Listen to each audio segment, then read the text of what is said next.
Hello everyone. నేను ఈరోజు ఏం చెప్పాలనుకుంటున్నా అంటే, ఈ ఇయర్ ఫ్రెషర్ గ్రాడ్యుయేట్స్ రాబోతున్నారు కదా, అంటే ఆల్మోస్ట్ ఈ ఇయర్ కంప్లీట్ కావడానికి వచ్చింది. సో ఆల్రెడీ వాళ్ళకి ప్లేస్మెంట్ స్టార్ట్ అయి ఉంటాయి. చాలామంది ఏమని ప్రిపేర్ అవుతారంటే, టీజీపీఎస్సీ గురించి ప్రిపేర్ అవుతూ ఉంటారు, ఎస్ఐ కానిస్టేబుల్ జాబ్స్ గురించి, ఈవెన్ బ్యాంకింగ్ సెక్టార్లో కూడా ఎగ్జామ్ రాసి జాబ్ ఎలా అయినా సాధించాలని ప్రిపేర్ అవుతూ ఉంటారు. నేను వాళ్ళకి ఏం చెప్పాలనుకుంటున్నా అంటే, ఎవరైతే మెయిన్గా టీజీపీఎస్సీ గురించి ప్రిపేర్ అవుతున్నారో, ప్లీజ్ మీకు ప్లేస్మెంట్స్ వస్తే, మీకు ఏదైనా కంపెనీలో మీరు ప్లేస్ అవుతున్నారు అంటే కంపల్సరీ మీరు జాయిన్ అయిపోండి without any doubt. Because uncertainty అనేది ఉంది టీజీపీఎస్సీలో. అంటే ఎవ్రీ ఇయర్ నోటిఫికేషన్ వస్తుంది అనేది మ్యాండేటరీ అనేది కాదు. అంటే ఇదేం సెంట్రల్ గవర్నమెంట్ ఎగ్జామ్. యూపీఎస్సీ కన్నా ప్రిపేర్ అవుతానన్నా ఏదన్నా అరే ఇయర్ ఉంటుంది, ఇయర్ కాకపోతే నెక్స్ట్ ఇయర్ కాకపోతే నెక్స్ట్ ఇయర్ అంటే ఎవ్రీ ఇయర్ నోటిఫికేషన్ అనేది కంపల్సరీ రిలీజ్ చేస్తారు. ఈ ఎగ్జామ్ అవుతూనే నెక్స్ట్ ఎగ్జామ్కి రిలీజ్ చేస్తారు. సో కంటిన్యూస్గా ప్రిపరేషన్లు ఉంటారు మీరు. కానీ ఇక్కడ టీజీపీఎస్సీలో అలా కాదు. మీరు ఆ నోటిఫికేషన్ ఎప్పుడు వస్తుంది అనేది మీరు వెయిట్ చేస్తూ ఉండాలి. సో చాలామంది ఈ ఇయర్ గ్రాడ్యుయేట్స్ ఎవరైతే ఉన్నారో వాళ్ళు, మీకు ఒకవేళ ప్లేస్మెంట్స్ వచ్చి మీరు ఏదైనా కంపెనీలో ప్లేస్ అయిపోతున్నారు అంటే కంపల్సరీ జాయిన్ అయిపోండి వితౌట్ ఎనీ డౌట్. అంటే కొంతమంది ఏమో జాయిన్ అవ్వము, కంపల్సరీ ప్రిపేర్ అయ్యి ఈసారి వచ్చే నోటిఫికేషన్స్ కంపల్సరీ మేము రాస్తాము, మంచి మార్క్స్ తెచ్చుకుంటామంటే, మీకు ఒక్కటి క్లారిటీ ఏమి ఇవ్వాలనుకుంటున్నా అంటే, చాలామంది చాలా ఇయర్స్ నుంచి ప్రిపేర్ అవుతూనే ఉన్నారు ఎగ్జామ్కి. మనకి నెంబర్ ఆఫ్ వేకెన్సీస్ ఎన్ని ఉన్నాయో తెలీదు. సిలబస్ చేంజ్ అవుతుంది అని అంటున్నారు కొంతవరకు. అంటే మేజర్ పోర్షన్ ఏం చేంజ్ కాదు, కానీ సిలబస్ చేంజ్ అనేది కంపల్సరీ జరుగుతుంది, కొంతవరకు జరుగుతుంది.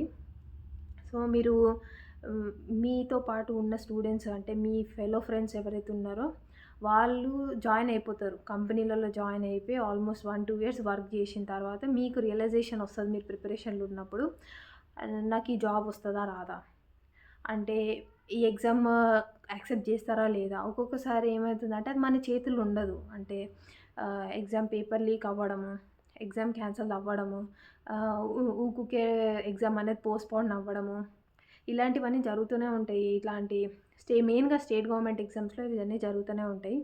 సో మీరు మీ ఫ్రెండ్స్ అనేవాళ్ళు గ్రాడ్యుయేట్ అయిపోగానే ఇమీడియట్గా వాళ్ళు జాబ్ ఎక్కేసినాక ఒక 2 ఇయర్స్ చేస్తూనే ఉంటారు. మీరు ఇంకా ప్రిపరేషన్లోనే ఉంటారు. మీరు ఇంకా డిప్రెషన్లోకి వెళ్ళిపోతారు. ఎందుకంటే కంటిన్యూస్గా ప్రిపరేషన్ అనేది ఇట్స్ వెరీ ఇంపాసిబుల్. నేనేం చెప్తా అంటే, ఇప్పుడు నోటిఫికేషన్స్ అనేవి వస్తాయని నాకైతే నమ్మకం లేదు. అంటే మేబీ ఈ ఇయర్ ఎండ్ చెప్పలేం, వచ్చే ఛాన్సెస్ ఉన్నాయి, కానీ మెజారిటీ ఆఫ్ ది టైం రాదు. నెక్స్ట్ ఇయర్ కంపల్సరీ ఏమో వస్తుంది అని అనుకుంటున్నాను. నెక్స్ట్ ఇయర్ ఒక మార్చ్ ఏప్రిల్ వరకు ఒక నోటిఫికేషన్ అనేది రిలీజ్ అవుతుందని నా నమ్మకం. స్టార్టింగ్లో కూడా ఇవ్వరు, నోటిఫికేషన్ ఇస్తారు, కానీ అప్పుడు కూడా పెడతారు, ఎగ్జామ్ పెడతారు కంపల్సరీ అనేది ఏమీ లేదు. ఇదన్నీ కామనే, స్టేట్ గవర్నమెంట్ ఎగ్జామ్స్లో ఇవన్నీ కామనే. సో ఇవన్నిటికీ మనం రెడీగా ఉండాలి ఫేస్ చేయడానికి. అప్పుడైతేనే మనం ఈ ప్రిపరేషన్లకు అనేది దిగాలి. కానీ నేను మాత్రం ఫ్రెషర్ గ్రాడ్యుయేట్స్కి మాత్రం ఇదే సజెషన్ ఇస్తాను, మీరు కంపెనీలలో ప్లేస్ అయిపోండి కంపల్సరీ. ఏదన్నా ప్యాకేజ్ అవ్వని.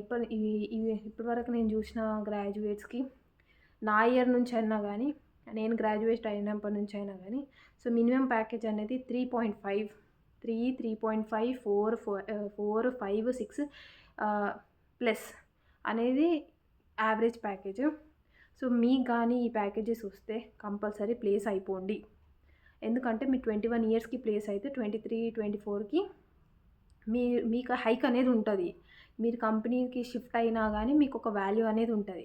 సో మీ ఫ్రెషర్ పీరియడ్ అనేది మీరు వేస్ట్ చేసుకుంటే, అంటే ప్రిపరేషన్లో పడి వేస్ట్ చేసుకుంటే, మిమ్మల్ని ఒక 1-2 ఇయర్స్ తర్వాత ఎవరు రికగ్నైజ్ చెయ్యరు. మీరు కంపెనీస్కి అప్లై చేసినా మిమ్మల్ని ఫ్రెషర్స్లా యాక్సెప్ట్ చెయ్యరు. నెక్స్ట్ వచ్చే బ్యాచెస్కి వాల్యూ ఇస్తారు కానీ మీకు మాత్రం ఇవ్వరు. సో నేనేం చెప్తున్నా అంటే, సపోర్ట్ దాకా జాయిన్ అయిపోండి. జాయిన్ అయిపోయి వర్క్ చేసుకుంటా, మీకు ఫ్రీ టైం ఉన్నప్పుడు చదువుకుంటూ ఉండాలి. కరెంట్ అఫైర్స్ కానీ, స్టాటిక్ పోర్షన్ కానీ స్లోగా ఫినిష్ చేయండి. ఎందుకంటే మీరు కంప్లీట్గా చదవాలి అని దీని మీద మీరు కూర్చున్నా కానీ మీరు ఒక డైలీ 10 అవర్స్ కూడా చదవలేరు. సో మీరు వర్క్ చేసుకుంటూ ఒక గ్యాప్ దొరికినప్పుడు 1-2 అవర్స్ చదువుకుంటే చాలు. సో ఇది నేను చెప్పాలనుకుంది. సో పోర్షన్ కంప్లీట్ అయ్యే వరకు చదువుకుంటే చాలు. వన్స్ నోటిఫికేషన్ రిలీజ్ అయ్యి ఎగ్జామ్ దగ్గరకు వచ్చేసింది అని అన్నప్పుడు మీకు వీలైతే లీవ్ తీసుకోవడం కానీ, లేదంటే అప్పుడు రెసిగ్నేషన్ గురించి చూడడం కానీ ఆలోచించవచ్చు. అది కూడా మీ ప్రిపరేషన్ స్టాండర్డ్ ఎక్కడుంది అనే దాన్ని బట్టి మాత్రమే ఆ డెసిషన్ అనేది తీసుకోవాలి. ముందే ఇప్పుడే నేను ప్రిపరేషన్ స్టార్ట్ చేయాలి, సో నేను రిజైన్ చేస్తా అని కూర్చుంటే ఇట్స్ వేస్ట్ ఆఫ్ టైం. అక్కడ మీ జాబ్ ఉండదు, ఇక్కడ మీకు ఈ జాబ్ కూడా రాదు. సో నేను చేసిన మిస్టేక్స్ మీకు చెప్తున్నాను, మీరు మాత్రం చేయకండి. సో ఆల్రెడీ జాబ్లో ఉన్న వాళ్ళు కూడా ఇప్పుడు ప్రస్తుతానికి రిజైన్ చేయాలని ఏం చూడకండి, బికాస్ నోటిఫికేషన్ అనేది ఇంకా రాలేదు. Don't take any wrong decisions. So ఇదే చెప్పాలనుకున్నాను మీకు. Hope you guys understand all of this what I want to share with you. So మీకు ఈ వీడియో నచ్చినట్టయితే please like, share, and any suggestions please comment down below. Thank you for watching this video. Bye.